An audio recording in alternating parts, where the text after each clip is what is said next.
I think what we've seen in terms of a transition from, let's say, the early 1960s to the present is a movement away from galleries as cultural forums in an expanded sense to galleries that are, in the most constructive and productive way, committed to gallery practice as a singular sort of objective. But having said that, I should also correct myself and say that galleries in India, and certainly in Bombay, have always played an expanded role. I mean, if I think about the 60s and the 70s, it would be galleries that were open and hospitable to conversation and collaboration in one kind of way. Today, it's the private commercial galleries that very often do work that is museum grade, because they are making up for the institutional deficits of the official system. I mean, it's a tragedy that when I think about museum level shows in Bombay now, the NGMA does not come to mind immediately, although it's had a certain track record. But now, if you look around, it is our private galleries that sustain the kind of work that goes into museum level shows.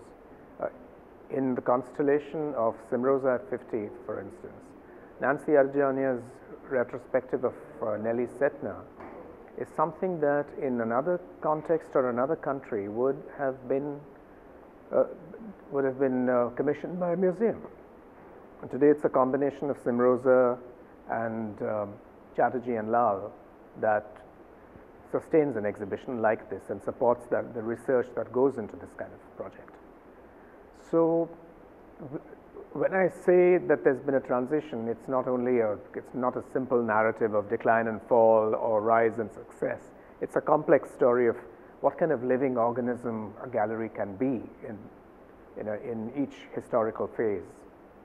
The kind of art that's produced now has kept pace with the new possibilities of support that the gallery system provides, but also a much larger and more complex art ecology, which includes possibilities of production such as the biennial, the art fair, the residency program network, inter-museum arrangements. So the kind of ecology in which young artists now work is full of possibilities in a way that artists like the ones we have around us did not have at that point. Whether it's Ram Kumar, Jahangir Sabharwala, Zarina Hashmi, they were pioneers. They each had to make their own way in a very different kind of art ecology. Today there's a lot more support. There are many more niches in the system that can be hospitable to artists and to artistic practices.